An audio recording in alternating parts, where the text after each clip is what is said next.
பிரியமானவர்களே, வாழ்வின் வெளிச்சம் வேத வசனத்தின் மூலமாக உங்களை சந்திப்பதில் மிகுந்த மகிழ்ச்சி. இந்த நாளுக்குரிய வேத வசனம் மத்தேயு 15 வசனம் சொல்லுகிறது. அவள் வந்து, ஆண்டவரே எனக்கு உதவி செய்யும் என்று அவரை பணிந்து கொண்டாள். பாருங்க, அவள் சொல்றா, ஆண்டவரே எனக்கு உதவி செய்யுங்க என்று கேட்கிறதை பார்க்கிறோம்.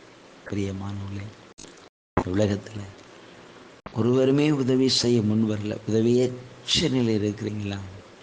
இன்றைக்கு இயேசுவை நோக்கி பாருங்க. அவர் உதவி செய்ய வல்லவராக இருக்கிறார். அவர் உதவி செய்கிற தேவனாக இருக்கிறார். அவர் கேட்கிறார், எனக்கு உதவி செய்யுங்க. ஆண்டவர் ஒரு பெரிய அற்புதத்தை செய்தார். இன்றைக்கு உங்கள் வாழ்க்கையில் அவர் உங்களுக்கு உதவி செய்து நடத்த வல்லவராக இருக்கிறார். ஒருவேளை அவளுக்கு உதவி செய்ய யாராலும் முடியாமல் இருந்திருக்கலாம். ஏன்னா ஒரு கொடிய வேதனை, யாராலும் அதை தீர்க்க முடியாது இருந்திருக்கலாம்.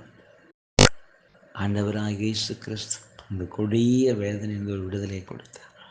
இன்றைக்கும் ஒருவேளை நம்முடைய வாழ்க்கையில் அப்படிப்பட்ட ஒரு வேதனையோடு இருக்கலாம், வேதனைக்குள் அகப்பட்டு இருக்கலாம், யாராலும் நமக்கு உதவி செய்ய முடியாத ஒரு நிலையில் இருக்கலாம். இயேசு உங்களுக்கு உதவி செய்ய வல்லவராக இருக்கிறார். வேதனையை மாற்றுகிற தேவனாக இருக்கிறார். நிச்சயமாக உதவி செய்வார். நான் கண்களை மூடி ஜெபிப்போம். நன்றி தகப்பனே, இன்றைக்கு அந்த வார்த்தை கேட்கிற ஒவ்வொரு பிள்ளைகளுக்காக ஜெபிக்கிறையா. ஆண்டவரே எனக்கு உதவி செய்யும் என்று வேண்டிக் கொண்ட பொழுது கர்த்தர் உதவி செய்து ஒரு அற்புதத்தை செய்து உடைய வேதனை நீக்கினீங்கப்பா. இன்றைக்கு வேதனையோடு கண்ணீரோடு இருந்து உண்மை நோக்கி பார்க்கிற பிள்ளைகளை கண்ணோக்கி பாருங்க. ஆண்டவரே எனக்கு உதவி செய்து கூப்பிடுகிற ஒவ்வொரு பிள்ளைகளுக்கு இறங்கி ஒரு அற்புதத்தை செய்யுங்க.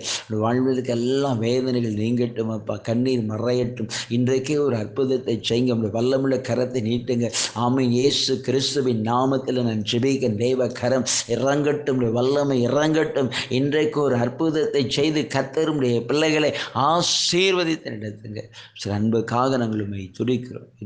நல்ல பிதாவே, ஆமென், ஆமென்.